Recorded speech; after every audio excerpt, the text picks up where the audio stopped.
people think that like this is a real story. People are super intrigued. Turns out it's just an advertisement for this novel. And of course, because of all this interest that people have, it becomes extremely successful, and these authors obviously become wealthy from this novel. But it kind of starts this unintentional Easter tradition in Norway where they read crime books. So they chose to extend their winter holiday in Norway to include the week of Easter. So on this time, just as people do in the book, sounds like some War of the World stuff, for real. Yes, exactly. So at this time in Easter, in Norway, just like in the book, they go to cabins. So they spend their last week of winter vacation, Easter vacation, in a cabin, skiing and having fun and doing all of this stuff and reading crime novels. And then during that time, you can also see a ton of like crime stories being aired on television. Typically not true crime stories. Like they're talking about just like strictly fiction. So you're seeing like detective stories on the television, and crime radio plays are playing on the radio, and the weekend papers have like columns that include fictional short stories, even down to milk cartons, Angela. The milk cartons have crime cartoons printed on them. And local bakeries will like make up fictional Facebook posts about their cupcakes being kidnapped.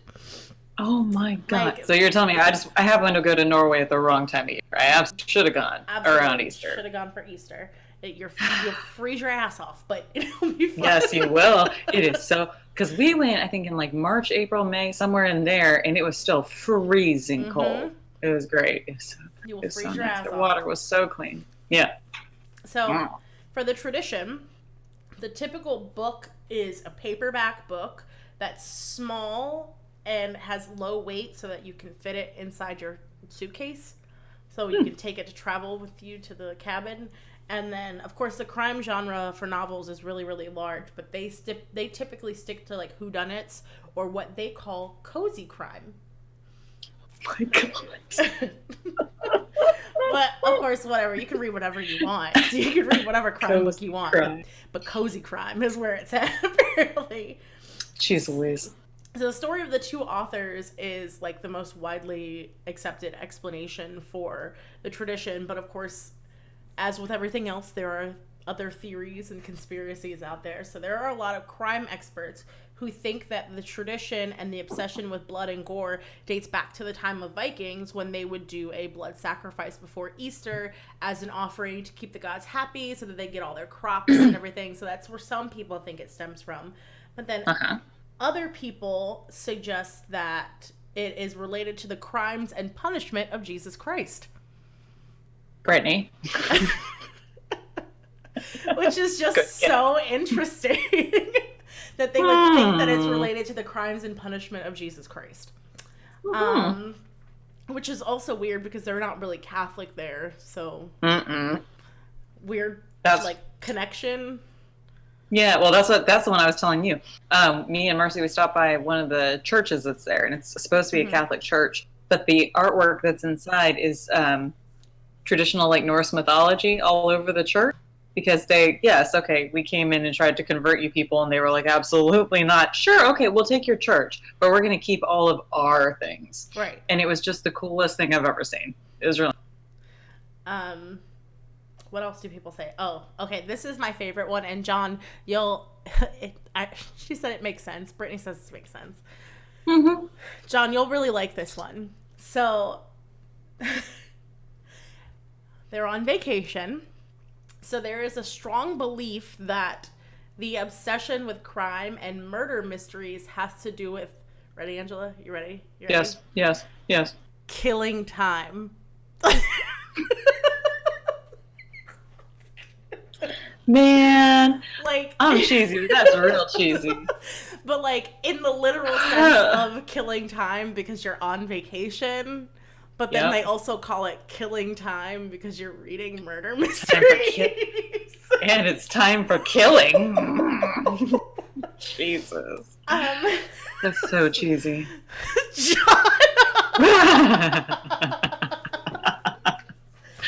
Oh no. Yeah, so you're quite literally killing time on vacation by reading these murder mysteries. But it's really clever. I thought that was great. You guys. I read that and I cracked up.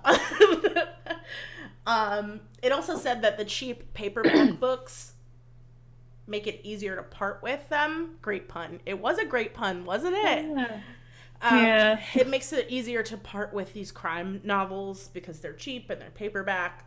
So a lot of people, out of sheer kindness during this time of murder, they will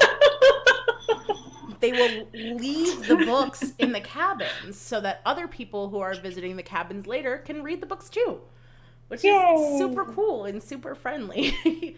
Yeah. Now, of course, crime fiction has always been a huge trend in Norway, even before this book in, 1923. Yeah, I was going to say 23. Even before then, it's been a huge thing. We're talking, like, all kinds of authors who are writing crime and mystery, but they're calling it Nord Noir, which is like a tongue twister. You gotta murder brings everyone together. We gotta tell that one to John.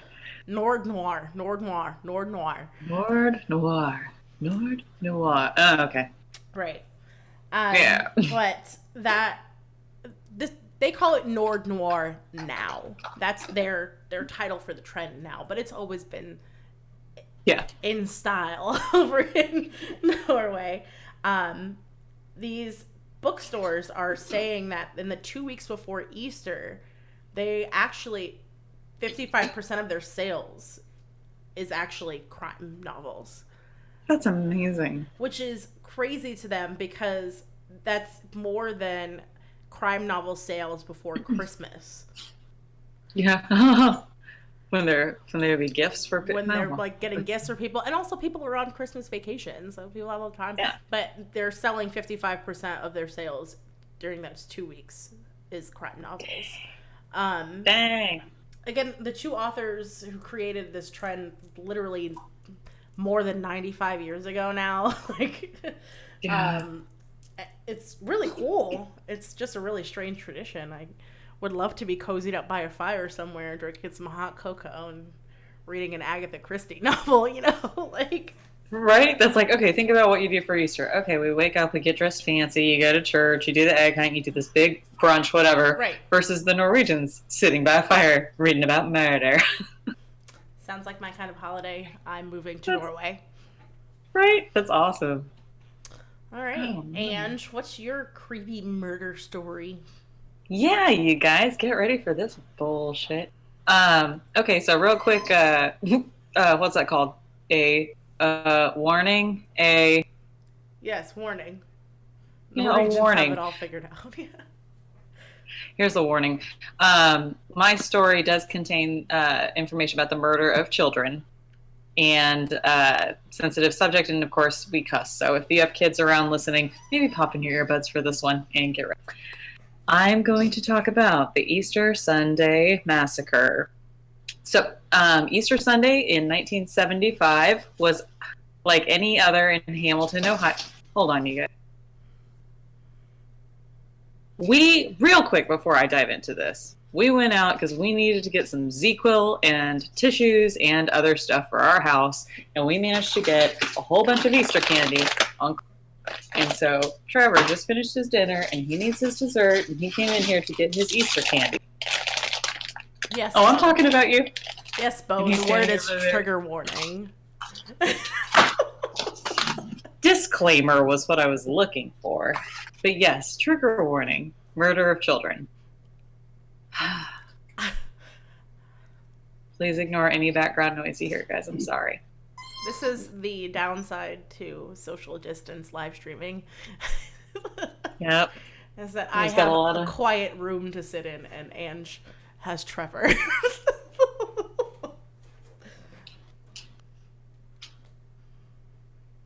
I like that Trevor has headphones on. He has them on. He's in his own little world. Okay, so serious. The Easter Sunday Massacre. So the Easter Sunday in 1975, the 70s, what a time to be alive, it was like any other one in Hamilton, Ohio. So we're going to Ohio. There were kids getting dressed up for a church. There were moms making last-minute preparations for their families, and everybody was going to church. But for the Ruppert family, Ruppert, I'm saying Ruppert, the day started out happy. And they went to church together, and then they gathered at 635 Minor Avenue in Hamilton. It's a middle-class community about 30 miles away from Cincinnati. But what happened soon after went down in history as the deadliest shooting to ever occur in a private home in American history. And it left a grim and troubling haunting behind. So let's get into this.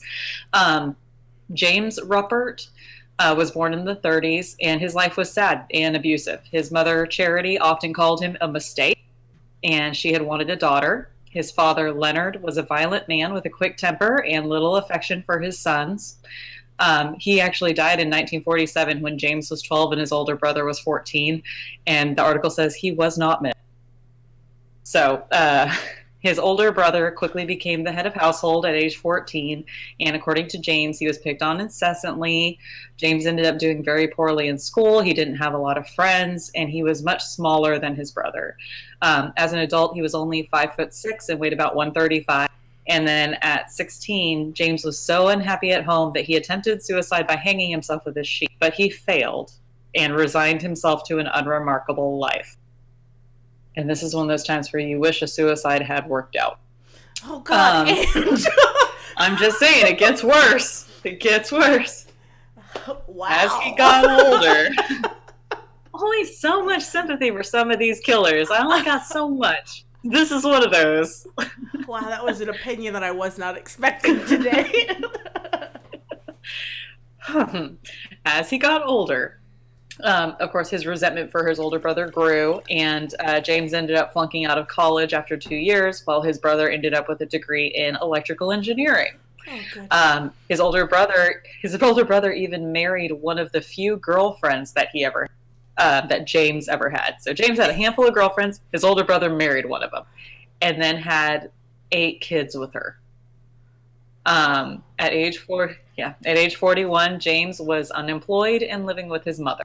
On top of it all, he owed money to his wife and brother, for whom he had borrowed large sums of money. I would think it was his wife. He owed money to his mom and his brother. Charity was frustrated with his inability to keep a job and constant drinking, and she threatened to evict him. The threat seemed to have been what finally sent James over the edge. I'm sorry, Charity is his own mother threatened to evict him.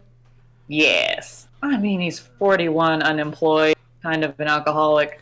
I don't know. I don't know. He's had a hard life. Listen, I don't know if Joey's mom is watching this, but I can... Oh, don't... Ew. Sorry. In my arm. I don't know if Joey's mom is watching this, but I highly doubt that Joey's mom would ever evict him. Be like, you gotta leave. She'd be like, oh my God, you could stay here forever. See? Well, and that's a lot of these killers. You guys, future seasons, we're going to get into some of these notorious serial killers and stuff like that. And you'll see there's a pretty consistent past with a lot of them. So there's a lot of abuse, not good relationships with their parents. It seems like their families are well put together, but there's always some kind of distance in there. Also, and this is one of those. Most of the time, there's some head trauma too. Oh, yeah. At some point, someone falls and hits their head. Yeah. And then they torture animals, light fires, wet the bed. It's all those things. But anyway, on March 29th, James's birthday, witnesses saw him shooting cans with a .375 Magnum along the banks of the Great Miami River in Hamilton. And later that night, he went out to the 19th Hole Cocktail Lounge, and he talked with Wanda Bishop. She was an employee there, and he was talking about how he needed to solve his problem. And the problem was his mom threatening to evict him. And he had all this. And he left the bar at 11 p.m., and then he came back. Wanda asked him, "Did you solve your problem?" And he said, "No, not yet." And he stayed until the bar closed at 2:30 in the morning. On Easter Sunday, Leonard, so the brother, his wife Alma, and their 8 kids, ranging from age 4 to 17, went over to see the grandmother, whose house James lived in. James stayed upstairs, sleeping off his night of drinking, while the kids enjoyed an Easter egg hunt in the front yard, and afterward they came inside while Charity, the grandmother, Alma, the sister-in-law, and Leonard, the brother, finished lunch preparations, and the kids played in the living room. Around 4 in the afternoon, James woke up. He loaded his .357 Magnum, 222 caliber handguns, and a rifle, and went downstairs. He entered the kitchen. He shot Leonard, Alma, and Charity, his nephew David, and his nieces Teresa and Carol, who were also in the kitchen. And then he went into the living room where he killed his niece Anne and his 4 remaining nephews, Leonard the third, Michael, John, Thomas, and John. He killed each victim first by a disabling shot and then a kill shot to the head or the heart. This massacre took less than 5 minutes. Jesus. Mm-hmm. He then sat in the house for 3 hours before he called the police. When they arrived, he was waiting for them just inside the front door, and the police said that they described the scene as a slaughterhouse. There was so much blood splashed about that it was dripping through the floorboards and into the basement. And to this day, stains can still be seen on the wood. Holy shit. So, yeah. And then I found in the Google, it's from the WCPOnews.com. Living in a murder house. Hamilton mom copes with her home's dark past. And it's got pictures of this woman, her name's Cinnamon Baker, and her 4-year-old son Jackson, posing next to the kitchen where 6 people were shot to death. Her name was Cinnamon She Baker. lives in that house. She's a cinnamon baker. I shouldn't laugh at that woman's name. I'm sorry, Cinnamon Baker. She is brave as hell for living in that house. Yeah. Because let's talk about ghosts. Let's talk about ghosts. Okay, so can you pull up? You have pictures. Yes, I do. John says, is the house a place you can visit since you can see the blood stains? I don't know. I was going to say, I know for sure that there's a person living in it right now. She does tours or anything, but... Wow, do you want me to pull this one up? I'm going to pull this one up. Which one is it? Pull it up. I'm doing it. This is the diagram of where everybody's bodies were. The house is not that big, you guys. It's a 2-story house, but when you actually look at pictures, it's very tight and up. It's Ohio. And it's one of those houses. I'm waiting for it to pop up on my feed. I'm sorry. But yeah, it's a layout of where all the family members were shot and where they ended up. Here we go. Wow. And it's got their ages, right? Yeah. That's insane. That's insane. It's just insane. So, of course, the murder shocked this small community and met hit the damn country. First of all, family massacre, there's a lot of family annihilators, but normally it's a father who's lost his job and can't see a way out, and he kills the wife and 2, usually with like a ball peen hammer or a gun, something around the house, and then takes off. Or suicide. This was just, he's in debt, and his mom's threatening to kick him out, and he had to solve the problem by getting rid of the entire family. He killed a 12-year-old first? Yeah. So, look, we get into this. He was arrested and charged with 11 counts of aggravation.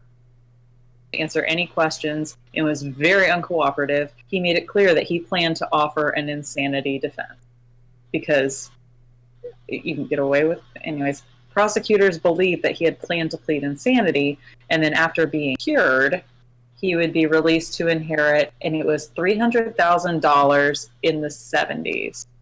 So that money now is, let's see, 300,000 is now 1.5 million. Sweet baby Jesus. Yes. So there is a little bit of inflation there. Yeah.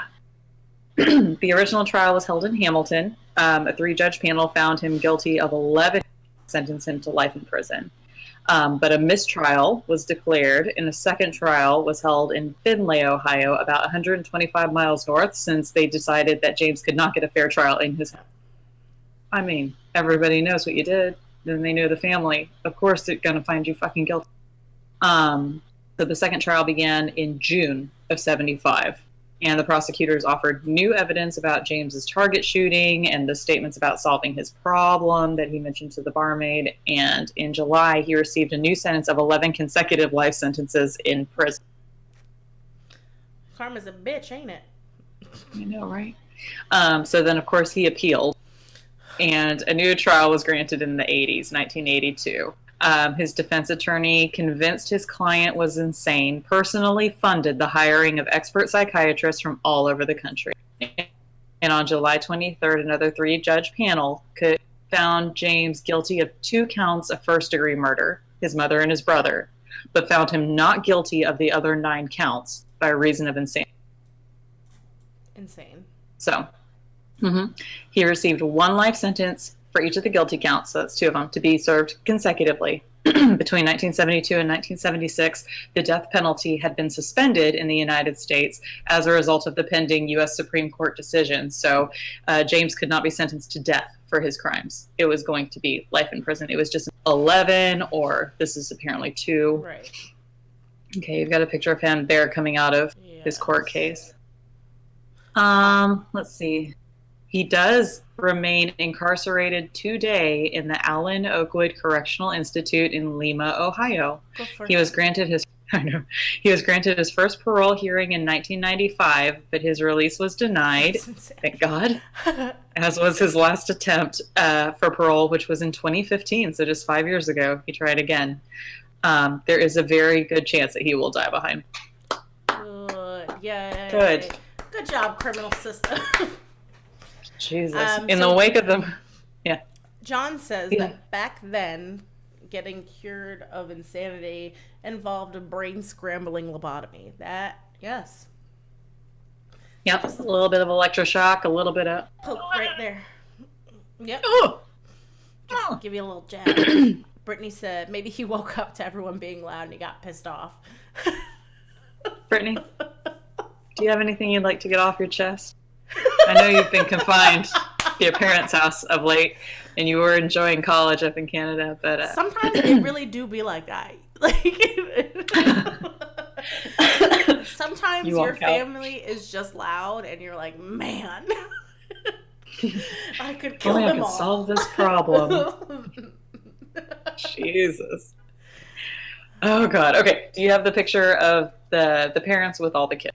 Yes. Let me find it for you, friend. So she's going to pull up. This is a picture of his brother, James's brother, Leonard, his wife, and all of their children. Let's see. So in the wake of the murders, the 11 victims were buried in Arlington Memorial Gardens in Cincinnati, and a year later, that house was open to the public, and all of the contents were sold at auction. It was cleaned up. Carpets were placed over the bloodstains that could not be removed, and it was rented out to a family that was new to the area and had no idea of the horrifying events that occurred. Wait. Did you just tell me that all of the items in a murder house were placed up for auction? I mean, why not?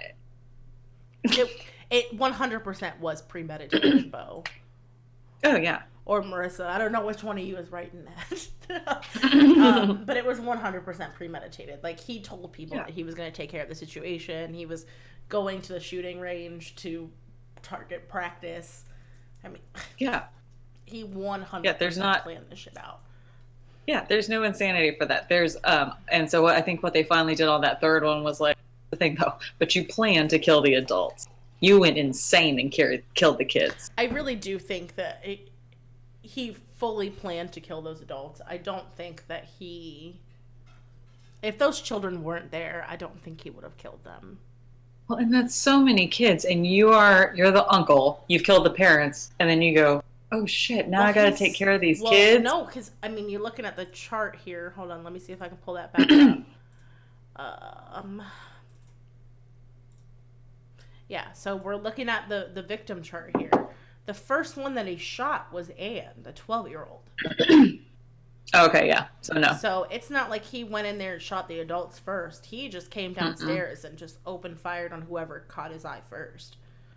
Yep. But of course, at that point, he can't. If you come downstairs and everybody is there, he can't not shoot the kids because leave no witnesses. Once he got a taste, he couldn't stop. I think it was more of a no witnesses. Like, everybody is here. If I'm going to shoot and kill my mom and my brother and his wife, then I better just finish off the whole family. Yeah, well, and if you're sitting there going, okay, inheritance, like I need to make sure I get so much money, you're going to claim the life insurance for all of them. You went insane. And then your mom, everybody. Right. Everybody's gone. You're the only one left to inherit anything. Right. It's crazy. It doesn't work, you guys. Don't do it. No. You will always get caught. Yeah. Well, and that's one where I'm thinking, they sold off everything in the house because it's not like it was a crime scene to where they didn't know who killed everybody. They knew who killed everybody. Everything's done. That's not the point. The point is that I'm not... Listen. That lamp was perfectly good. I am not a murder memorabilia person. Oh, woof. No, nor am I. There are a lot of people in this world who are murder memorabilia people. It's not me. Mm-mm. I couldn't do it. I don't want your lamp in my house because I have a strong belief that people hold on to earthly things, like their spirits hold on. And I'm not taking your murder lamp in my house. I'm sorry, ma'am. I'm not taking your murder sofa. Especially when he called the police himself. Yeah. No, at that point, he knew there was no getting away with it. Like. Yeah. No. Okay, so it was rented out to a family who had no idea of the horrifying events that had occurred there. They quickly moved out. After leaving the house, okay, but that's they claimed like those people with the Amityville thing when they just move into a house, you don't know what the hell goes on there.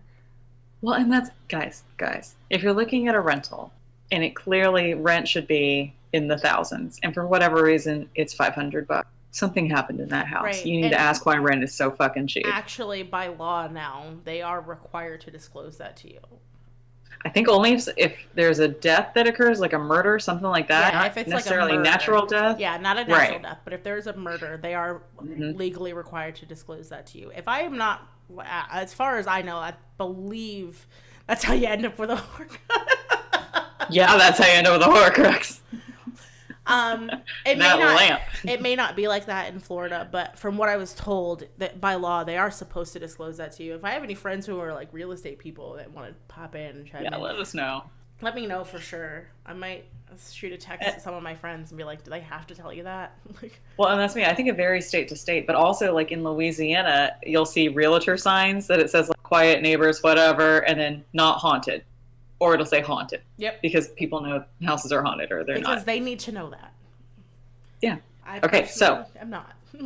So these renters quickly moved out because after leaving the house, they claimed that they could hear voices and strange noises that they couldn't explain. Lights turned on and off, doors slammed, and thudding footprints were heard coming down the stairs. Oh, word you don't say? Because it was a little haunted. Because spirits hold on. They were not the last to move in and quickly leave. A number of other families moved in and out of the house, not staying for long. All of them reported sounds and voices that could not be explained, and then the house was abandoned for several years, but the last family that moved in reported nothing out of the ordinary. Whatever eerie haunting that had plagued the previous was finally over at last. Perhaps the echo of the shocking events of 1975, which seemed to leave an indelible mark on the had finally faded away. And perhaps, after more than 40 years, the spirits of the Ruppert family can finally rest. Bullshit. I know! They're not gone!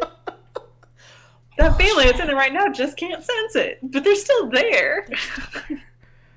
They probably bother their children at night or something.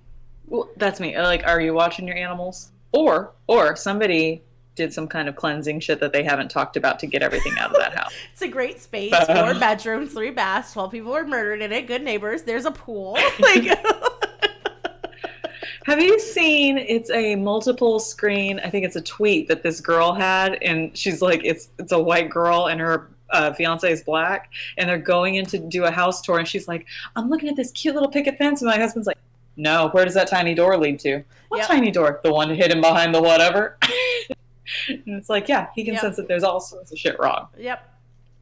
Listen, not me. Like, growing up, when my family first moved to the Florida, Oh, the Florida. the Florida. When my family first moved to the Florida, my mom was looking at houses, and she tells me the story all the time about how there was a house, they were across the street from us or down the street from where we ended up getting our house.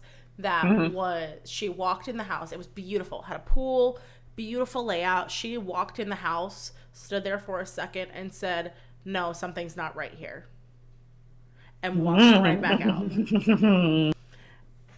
You can just tell. Yeah. Yeah.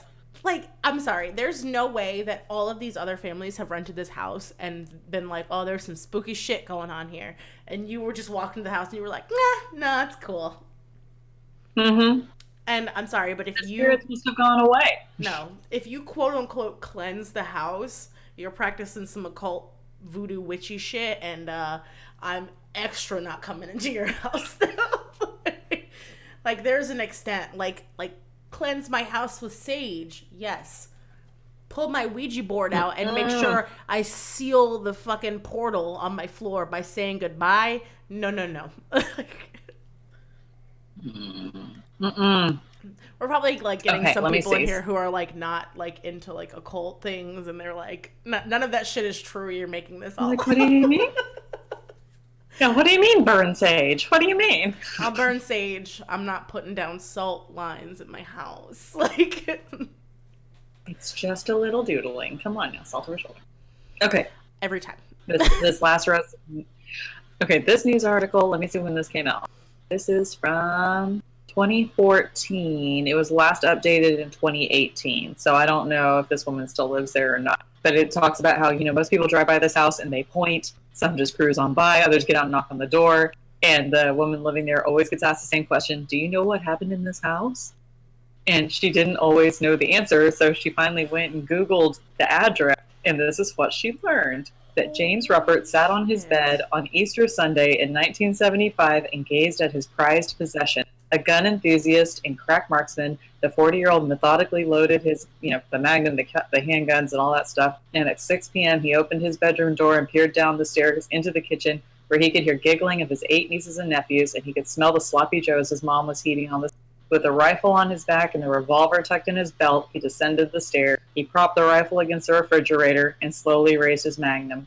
The first shot punched a hole through his brother's. Like target practice, his hands steady, James jerked right and blew away his sister-in-law, Alma. He sent bullets into his mother's chest and head as she lunged toward him. 3 more squeezes of the trigger. First David 11, then Teresa 9, then Carol 13. Blood soaked the floor. James rounded the corner. One by one, Uncle Jimmy plinked shots at 5 remaining nieces and nephews scrambling in the living room. Leonard, 17. Michael, 16. Thomas, 15. Ann, 12. And John. The entire slaughter took less than 5 minutes. That's the news article she finds when she Googles her address. Yeah, I just checked on ghosts.fandom.com where you can search the exact address. I am not going to give you the address. If you are really that interested, Google that shit yourself. It took me 2 seconds to look this up. But yeah, that same woman has owned that house since November of 20, or has rented that house since November of 2014, and she said there's nothing unusual. Is there a website where I can put like, is my house haunted, and put in my... You know what? There actually used to be when I lived in North Florida. There was some spooky goings-ons in me and my best friend's apartment, and you can I can't remember what the name of the website is, but you can search like your address and then haunted, and it'll give you an answer. Jesus, because just so y'all know, when you Google "is my house," a whole lot of stuff pops up. It's probably like "is my house haunted" on like Yahoo Answers or something. It is. Yeah. Was there a murder in my house? Diedinhouse.com. Oh, fun! Let's do it. Diedinhouse.com. Okay. Hey guys, get on your computers. Diedinhouse.com. Yeah, get on whatever item that you are not using to watch us. We don't want to lose viewers like that. Let's make sure this isn't spam. It's the first of its kind web-based service that helps you find that died at a valid U.S. address. Diedinhouse.com Instant Report saves you time and money by instantly providing you with valuable information. Jeez, would it bother you to find out that someone has died in your house? Would that information have impacted your decision to buy? Would you want to know all the facts about the property before you made an offer and signed a lease? Watch this video. Learn the The diedinhouse.com report includes deaths that occurred at the address, whether by murder, suicide, accidental, or meth activity, including labs, dump sites, or chemical and glassware. Fire-related incidents. In the state of Florida, you do not necessarily have to disclose that somebody else has died in the home. What about murder? What is Joey doing? What about murdered? If there was a murder, they do, though, right? State of Florida does not consider a prior death in the home, even when the cause of death is a homicide or suicide, to be a material fact that must be disclosed. Oh my god. So, well, we're the worst. So yeah. Creepy. Don't really know.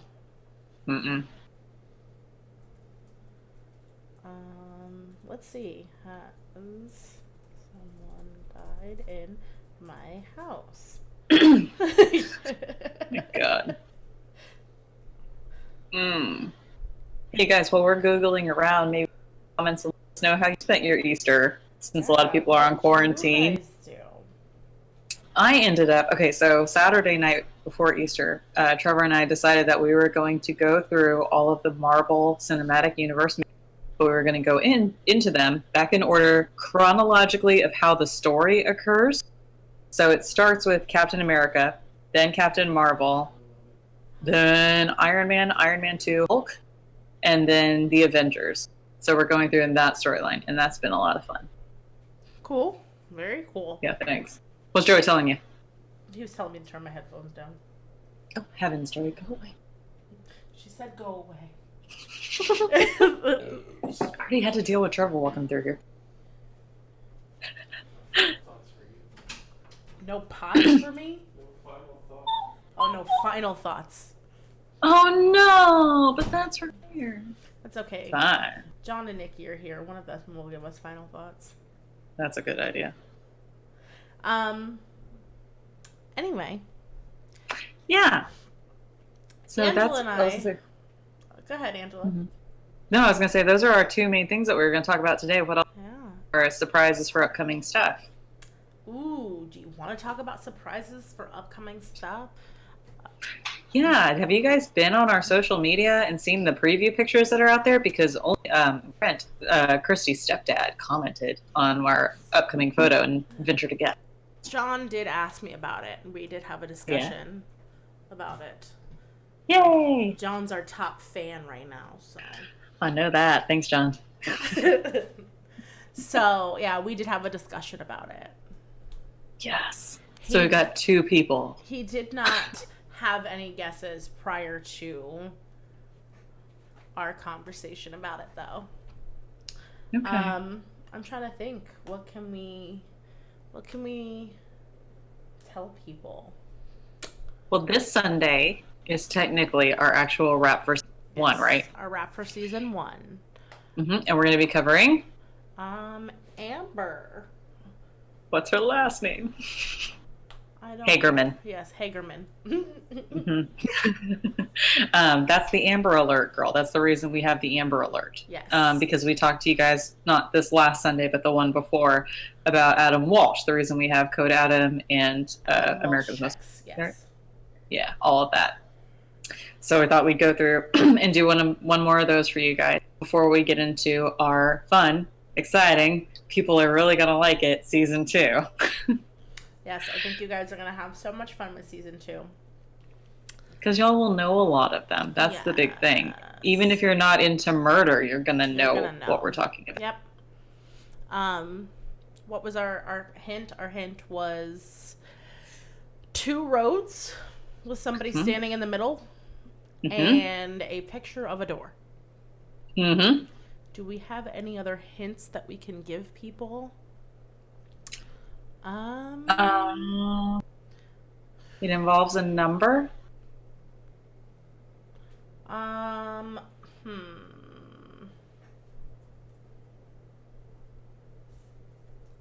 Oh, it involves apophrenia. Apophrenia, is that how you say that? God, I don't know. Apophrenia, apophrenies. It involves And then apophanies. And and then it involves apophanies. Thank you. And if you will want to Google apophrenia, it's spelled Apophenia. Apophenia. Apophenia. Apophenia. Apophenia. I got it right. Apophenia. Oh, yes, it does. Very much so. Is it how Three Doors Down killed it in the 2000s? I went to a Three Doors Down concert one time. It was fun. Wow, John. That's funny. Did we see Three Doors Down? I think we did see Three Doors Down. We did see Three Doors Down. But no, it does not involve Three Doors Down. You're on the way. Sure. Right, kind of train of thought, kind of, loosely. Sure. It involves 8 degrees of separation. Some great stuff. A lot of maybe just connections that Angela and I are drawing for no reason. There's a very blatant connection. There's a big important connection. Nobody is guessing this. Come on. You guys are better than this. Can you pull up? I was gonna say, do you want to just go ahead and do that one image that I sent you guys? That's the no. That'll give it away. Not That's yet? too easy. I would say that's it. Not yet. We'll save that. We're I gonna tried, you guys. I tried. We're gonna drop another hint maybe tomorrow. So you guys will get one more hint before we dive into season 2.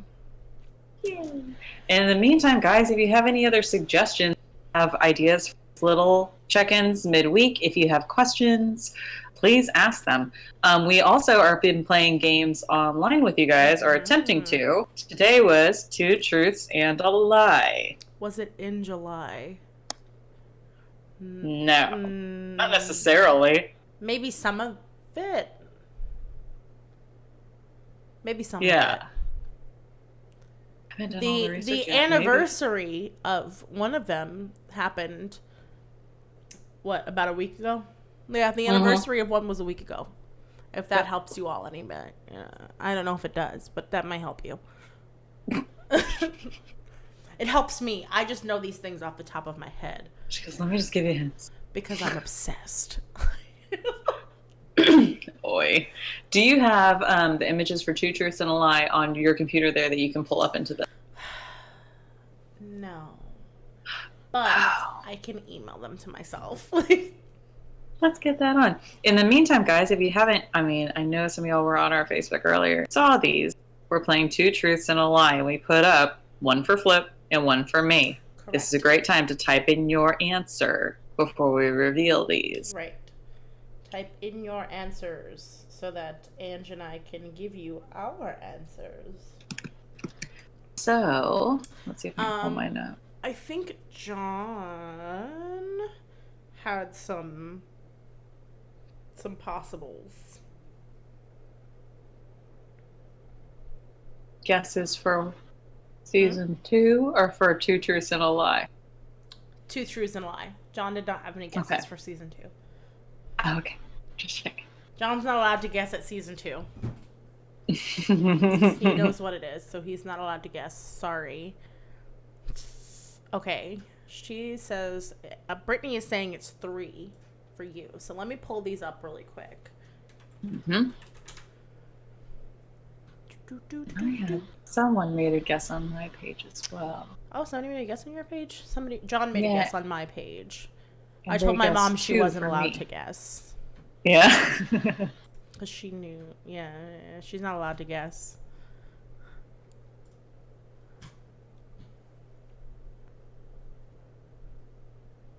Well, I know they guessed online somewhere because they guessed 2.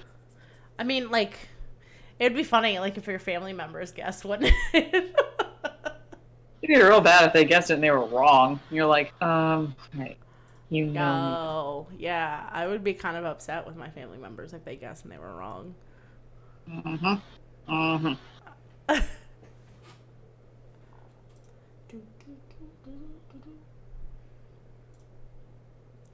Okay, so you're gonna pull these up into there? I'm trying. It's just our internet's being really slow because we're live streaming right now. That's okay. Okay, I'm gonna go through mine. So guys, for Angela, for me, 2 truths and a lie. Your choices are: I am a professional hula hoop performer. 2, I was fired from a job for going up on the roof. 3, I grew up with an active ghost presence in my childhood home. So 2 of those are true. 1 of them is a lie. Which one's the lie? Am I a professional hula hoop performer? I got fired from a job for going up on the roof, or I grew up with an active ghost presence in my childhood. Brittany gets 2. 2 for me and 3 for you.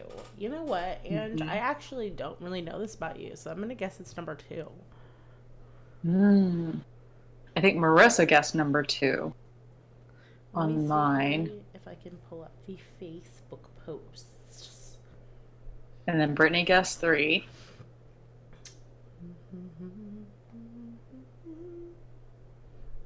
Les, quit sending me messages. I'm in a thing. John said that my lie is number 1, and that your lie is number 2.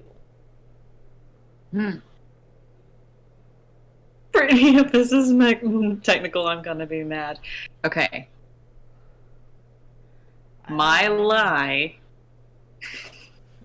is number 3. I never grew up with an active ghost presence in my childhood home. What? No, I've been totally ghost free. So in college, I was an RM for the dorm. So I had RAs underneath me, and I had residents. And so I had a key. I was on duty, and I just wanted to see what it looked like up on the roof. And I had a key for roof access, so I went up there. And I brought my friend Clay with me, and we went up there, and we're standing there looking around at the campus, and we're like, this is kind of cool. Well, a girl in a dorm across the street thought she saw snipers on the roof of our building. And it was just us standing there. So she called the cops and said that there were snipers up on the roof. And the cops showed up to get me off of there. And of course, that got called into residence. And I lost my apartment, I lost my job, and I lost all of my friends because of that. Oh, no. Yep. Awesome. So ever since then, every job that I've had where they give me keys and I have roof access, can I go? Why? Because I just want to make sure I'm not going to get fired if I go on the roof and then I go up on the roof. So I've been on the roof of JCPenney. I've been on the roof of a bunch of different buildings. Wow. Okay. Yeah. What were yours? All right. So no, thanks. 2 of these are the truth. 1 of these is a lie. Number 1, I have seen all but the last 2 seasons of CSI, and I am talking the original series. Miami and New York are garbage. Coming in hot. I don't care what some people like think. Miami. It's garbage.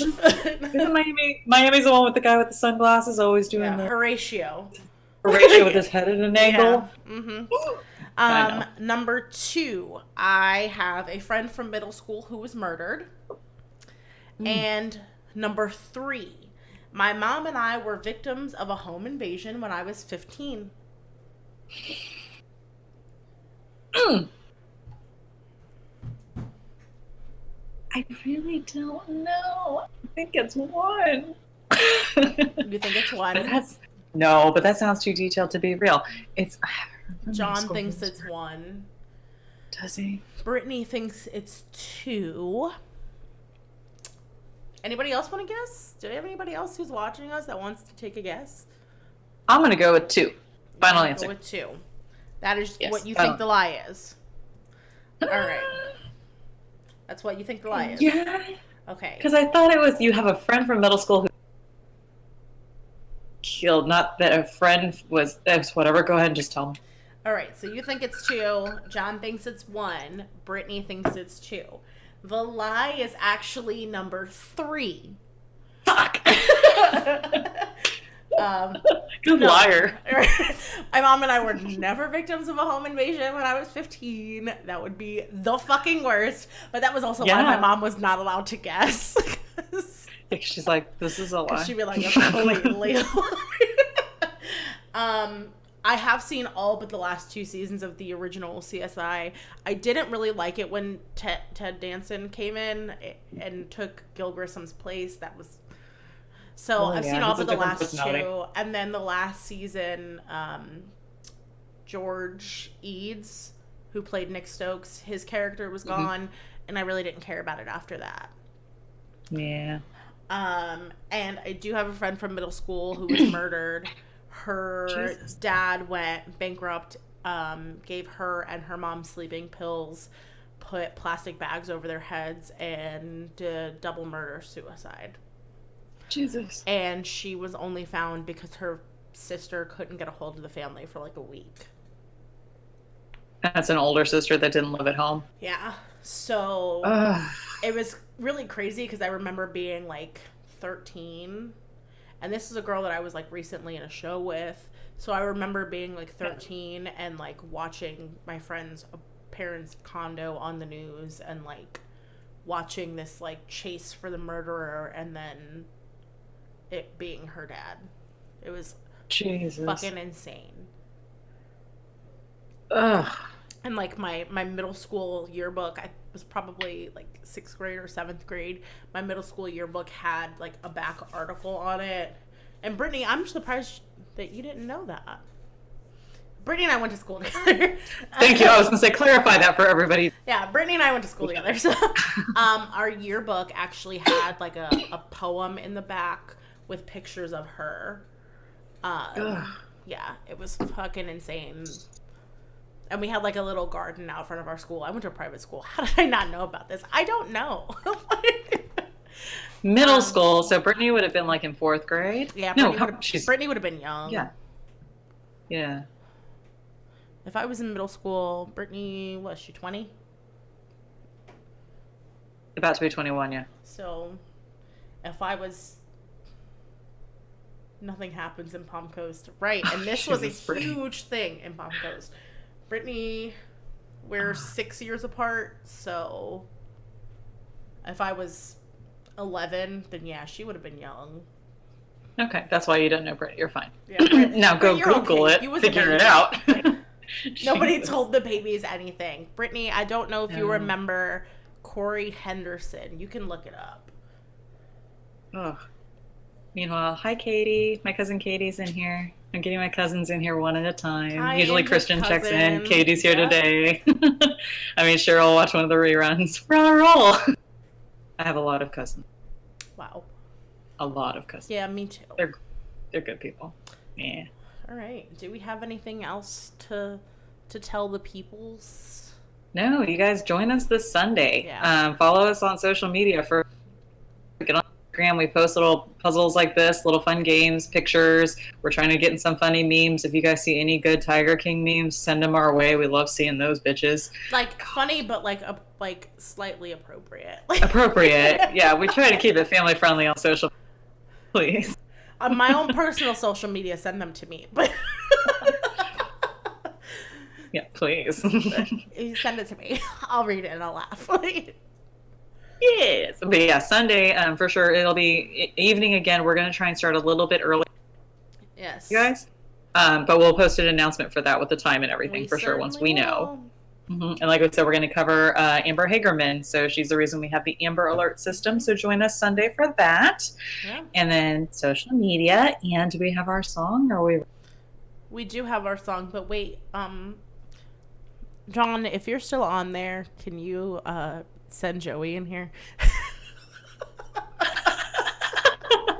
We need one last thing, Joey. If not, John, you're our top fan, so you could come in here and give us your final thoughts. One for more today. thought. Yeah, we need one more final thought. While we wait for that, you guys, I wanted to show you one of my cleaning clients, Karen. She sews, and she made me some masks. I got this one, and it's got little like sugar skull kitties. Joey's here. Got sugar now. skull kitties. Good. Yes. This one that has John turtles. said he doesn't want to do it. I like her face mask. John wants to do it. Thank Wait, you. let John do it. And then this one was stars. Oh, So those are my fancy face masks that I I have. love them. This microphone works? Thank you. No, it doesn't. Oh, All right, it works really well. John's in here right now to give us his final thoughts for the day. John, give us your final thought. So, this is an idea I've been wanting to pitch to Flip and Ange, but something to pose to the group. Do you think murder is justifiable if it's in the right means? What's the right means for murder? Yes, like you're killing a child molester. You're going all Batman. Yeah, like killing a child molester, cool. like Thank you. Like, let me throw out my one. Yeah, yes. Yeah, killing a child molester, cool. Murdering your spouse for no bloody reason, not cool. No, no. Huh? I'm pro vigilante justice. Yes. Brittany said that was in 2006, so she was 6. So yeah, she wouldn't have. That's not something. Not even on your radar. Yeah. All right, Joey. Howdy. Hi, final thought? Anything from you? And then music? Do you have anything you'd want to say today? I like my chicken crispy. Crispy. Okay, good. We're gonna do the outro thing, right? Yeah. All right.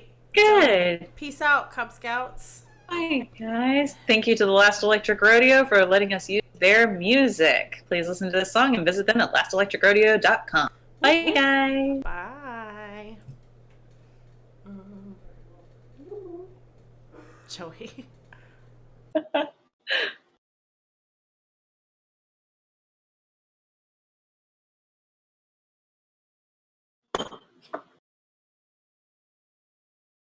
Bye.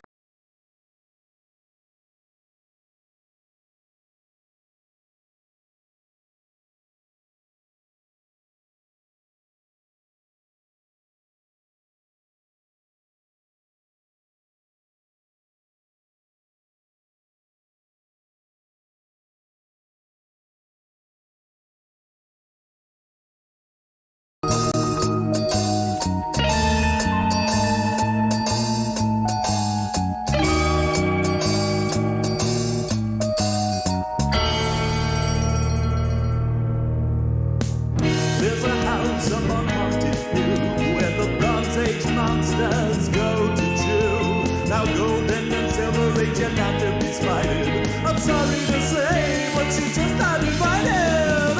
Monster Bat, she's a thing of the past. To get into this body, you need no glass. And two box is never out of order. We are the Bronze Age of horror. It's not Halloween if it's April Fool. 'Cause critters rule and ghoulies drool. So talk to the hand, leather face. Make way for the killer clowns from outer space. Bronze Age of horror. I'm a toxic avenger. I'm a hellboy. Where's my army of darkness? Come on, make some noise. It's a swamp thing. It's a native life. Pumpkinhead with a fork and Chucky with a knife. Monster Mash is a thing of the past. To get into this body, you need no class. You didn't know we're right around the corner. We are the Bronze Age of horror. I give the ring the finger.